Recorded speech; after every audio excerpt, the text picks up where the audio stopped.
aprovechando, me gustaría preguntarle sobre la decisión de la Comisión Reguladora de Energía de nombrar al gas natural como energía limpia. Creo que es fundamental, pues, preguntarle su opinión, porque varios portales de geoestrategia, de energía a nivel internacional, dicen que, pues, el gas natural forma parte de la transición energética. Entonces, me gustaría saber su opinión al respecto, presidente. Esto ya lo han hecho a nivel internacional, porque pues una cosa es lo deseable y otra cosa es lo posible. Se desea que ya no se utilicen combustibles fósiles, que no se utilice el petróleo ni derivados.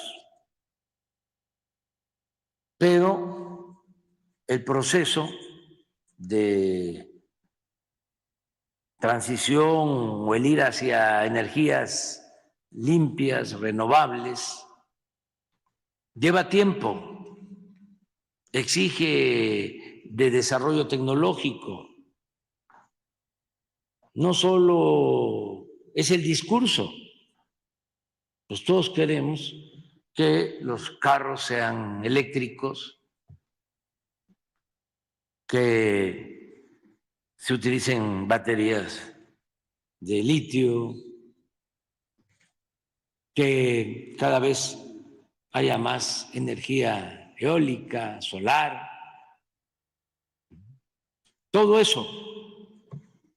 Pero pues son procesos. El gas antes se consideraba como un recurso o un combustible fósil, y lo es. Sin embargo, claro, como viene la crisis por la guerra de Rusia y Ucrania, y no hay más recurso que el gas antes de regresar al carbón, como lo están haciendo en algunos países donde todavía utilizan el carbón. China, Estados Unidos, Alemania. Entonces, por eso se decreta de que el gas es una energía en transición hacia las energías limpias, una energía que el gas como un combustible que se puede utilizar y no se considera energía sucia o de origen petrolífero. Es distinto al petróleo crudo. Entonces, pues eso es lo que se está haciendo. Nosotros en México estamos avanzando mucho en tener energías limpias. Acabo de hacer una evaluación de las plantas hidroeléctricas.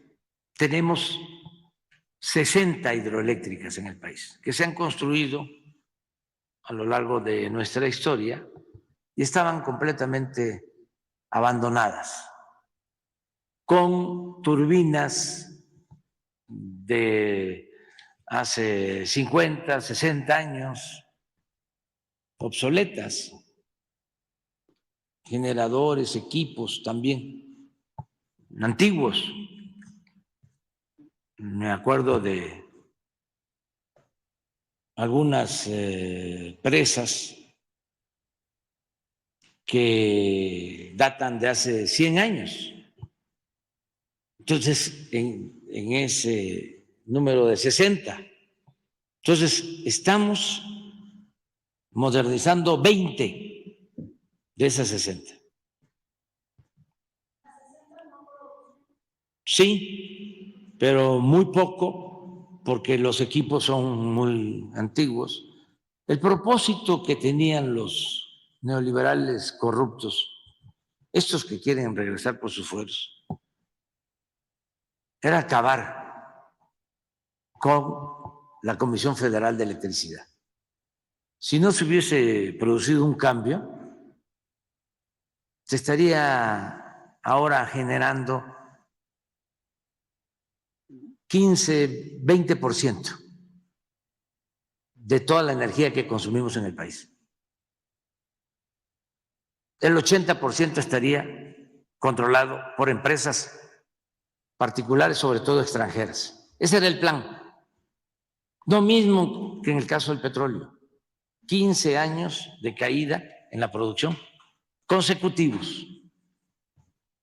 Si no hubiésemos intervenido en el caso del petróleo, estaríamos ahora comprando petróleo crudo. Entonces, ¿qué hemos hecho? Pues hemos rescatado tanto a la Comisión Federal de Electricidad como a Pemex. Y en el caso de la Comisión Federal de Electricidad, estamos modernizando 20 hidroeléctricas. ¿Esto qué significa? Significa cambiar turbinas, equipos, utilizar la misma agua y generar más energía con equipos modernos. Es una inversión de el orden, sí, 1.200 millones de dólares. Nada más en el caso de las hidroeléctricas. Esas 20. ¿Van a llegar a producir, presidente? Bueno, en general, porque lo voy a explicar, ya teníamos el 38% de generación de energía. Es decir, ya el sector privado tenía el 62%. Fíjense lo que hicieron de Salinas a la fecha. Porque Salinas fue el que comenzó con la entrega de concesiones, siendo Claudio X González su asesor, que por cierto se quedó también con una planta de generación de energía como socio. Bueno, con Salinas empieza a modificarse la ley, ni siquiera se reforma la Constitución, nada más que entonces no habían ministros tan defensores, ¿no?, de la legalidad como ahora. Entonces, con una reforma a la ley secundaria, empezaron a dar permisos. Ni siquiera reformaron la Constitución. Fue Zedillo el que ya empieza, utilizando ese marco legal, a entregar las concesiones.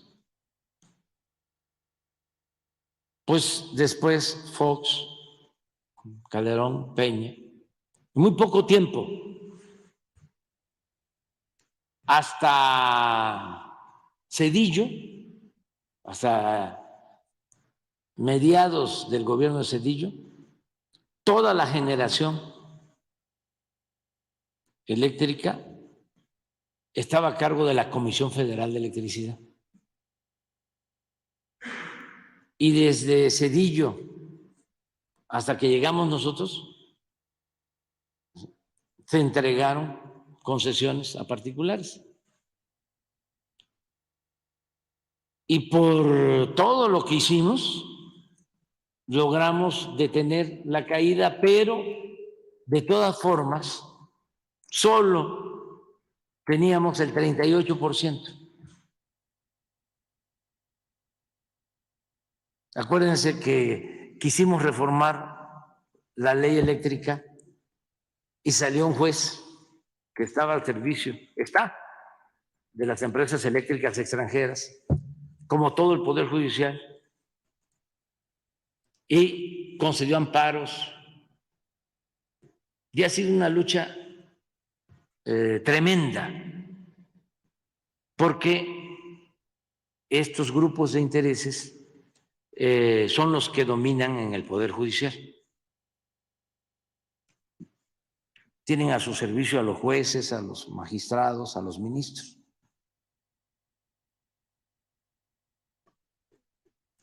La concepción es de que debe de darse prioridad a la empresa privada,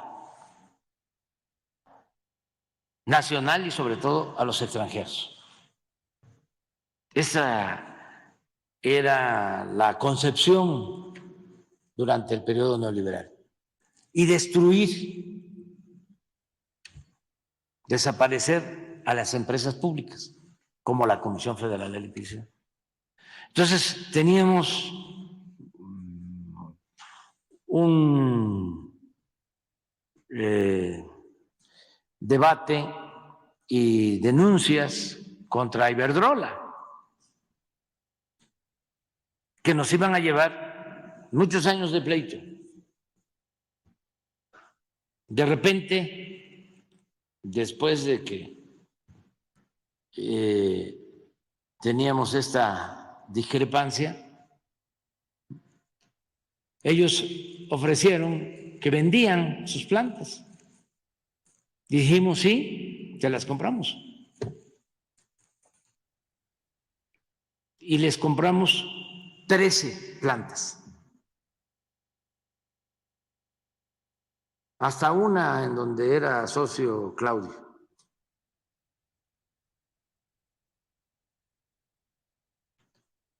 Tamazunchale, allá en San Luis Potosí. Y Córdoba Montoya, el que fue asesor de Salinas. Vamos. Y pasamos del 38 al 55% de generación. Por eso hablé de la segunda nacionalización de la industria eléctrica. Es una inversión de 6,000 millones de pesos, de dólares. Bueno, ya estamos en 55, pero además con la modernización de las 20 hidroeléctricas y estamos construyendo 12 de ciclo combinado, más una solar, son 33 plantas, 33 centrales nuevas. Con eso, porque va creciendo la demanda, cuando termine nuestro gobierno, vamos a dejar a la Comisión Federal de Electricidad con el 60% de la generación de energía. ¿Por qué es importante que la Comisión Federal sea la empresa mayoritaria? Porque así se garantiza que no falte el abasto. Una empresa particular, si hay un problema por huracanes, por heladas, no actúa como lo hace la Comisión Federal de Electricidad. Nosotros tenemos muy buenos trabajadores, muy buenos técnicos en la Comisión Federal de Electricidad. Acuérdense, siempre lo estoy diciendo porque un dirigente tiene que repetirse. Un escritor no, pero hay que estar repitiendo porque mi labor es concientizar, crear conciencia, porque engañan mucho los conservadores corruptos. Y hay que estar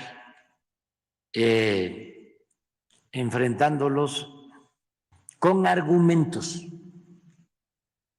Cuando aquella helada en Texas, tardaron como un mes sin resolver el problema.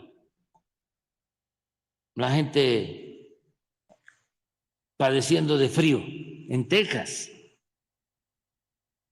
Nosotros lo resolvimos en una semana. ¿Y saben por qué? Entre otras cosas, porque tenemos líneas de transmisión en todo el país. Solo nos falta una parte del territorio, Baja California, pero ya lo vamos a resolver antes de que terminemos. Va a haber un tendido de líneas de transmisión hacia Tijuana. Por eso estamos construyendo la planta solar de Peñasco, que incluye líneas de transmisión. Bueno, nosotros tenemos eso. ¿De dónde llevamos la energía al norte cuando es emergencia? De las hidroeléctricas de las presas del Grijalba. Porque lo importante de las hidroeléctricas es que se echan a andar en una hora y están generando. Lo que no sucede con las eólicas y con las de ciclo combinado, ni solares. ¿Qué habían hecho estos irresponsables, corruptos, neoporfiristas? Habían decretado de que la energía que se produce en las hidroeléctricas, la energía que se produce con agua, no era energía limpia.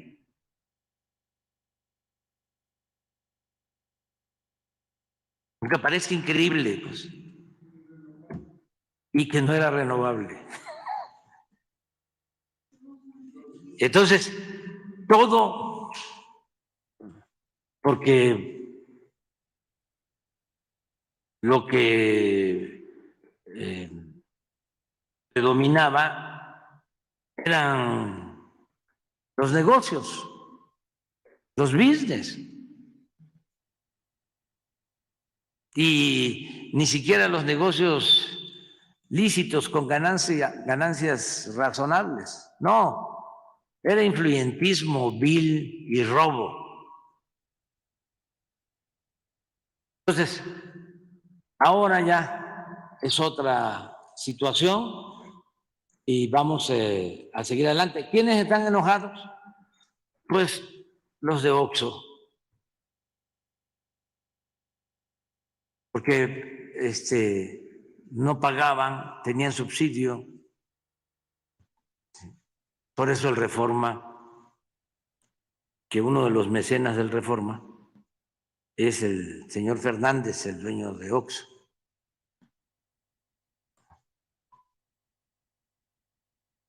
Y ese es el papel, ¿no?, de la prensa conservadora. Que le vaya mal a la Comisión Federal de Electricidad, que le vaya mal a las empresas públicas.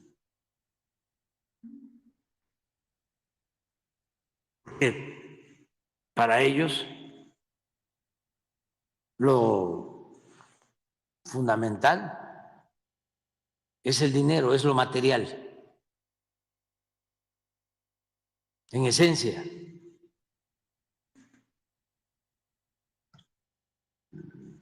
nosotros sostenemos que nada humano nos es ajeno, pero somos distintos. Y además nos sentimos muy orgullosos de cómo somos. Ellos también, ellos también. porque pues son convicciones y qué bien que no haya un pensamiento único, que cada quien piense como quiera, nada más que antes, cuando dominaba este grupo oligárquico, que eran los dueños de México, además de todas sus fechorías, porque son muy corruptos, muy rateros, engañaban mucho, manipulaban, decían muchísimas mentiras y no había réplica. ¿Cuántas mentiras? Un día voy a hacer un listado. Decían que el problema de México era porque no pagaban impuestos los de la economía informal, los del comercio ambulante, los que acomodan los carros, los viene. Cuando ellos eran los que no pagaban impuestos, los potentados, no pagaban impuestos las empresas más importantes de México, ni los bancos, pero se atrevían a engañar. Vamos a aceptar, como dicen los abogados, sin conceder, que se incrementara el padrón de contribuyentes, entraran todos los vendedores ambulantes y los que se buscan la vida como pueden en la calle. ¿Cuánto se iba a obtener de ingresos? Pues muy poquito, casi nada. Pero ¿cuánto se les condonaba de impuestos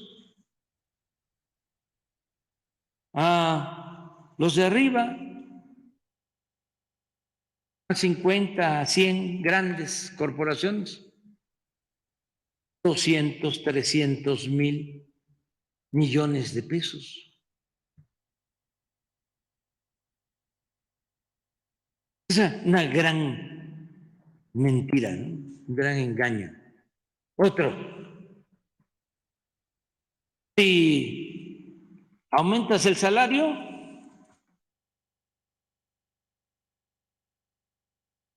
te desata, se dispara, hay alza en la inflación.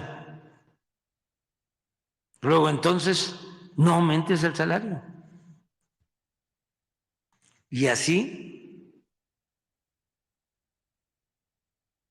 mantuvieron el salario como uno de los salarios más bajos del mundo con esa mentira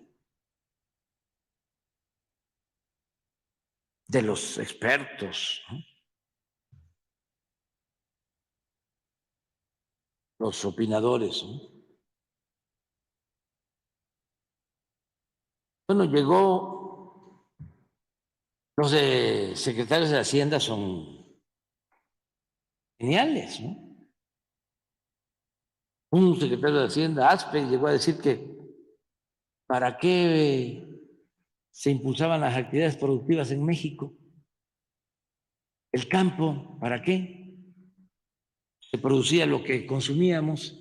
Si en un mundo globalizado podíamos comprar afuera lo que necesitáramos. Otro secretario de Hacienda llegó a decir que el salario mínimo era suficiente. El salario mínimo de entonces para cubrir las necesidades de una familia. Otro, el más reciente, con Cuño de Salinas de Gortari, una eminencia, un sabiondo, llegó a decir que no afectaba el que aumentara el precio de las gasolinas, porque la mayoría de la gente no tenía carros.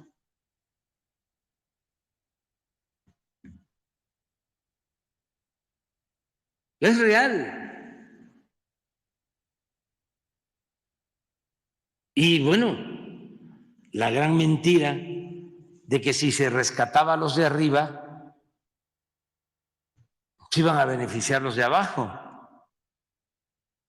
Y por eso convirtieron las deudas privadas de unos cuantos en deuda pública.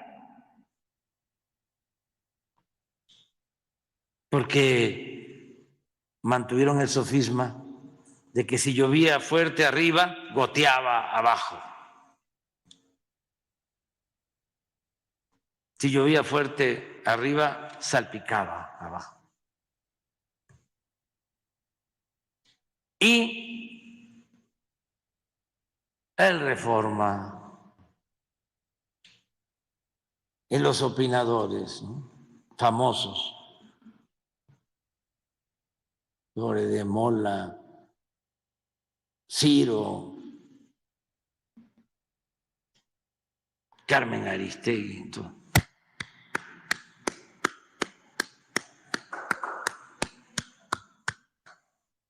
Aplaudir y callar como vasallos. Por eso estamos viviendo tiempos interesantes, ¿eh? No podemos quejarnos, porque yo creo que desde la época de Madero no se tenía una prensa tan agresiva en contra del gobierno y del presidente. No podemos quejarnos, no hay tiempo para aburrirnos, para bostezar. Estamos viviendo tiempos interesantes, yo diría estelares en la vida pública, ¿no? Pero bueno, adelante.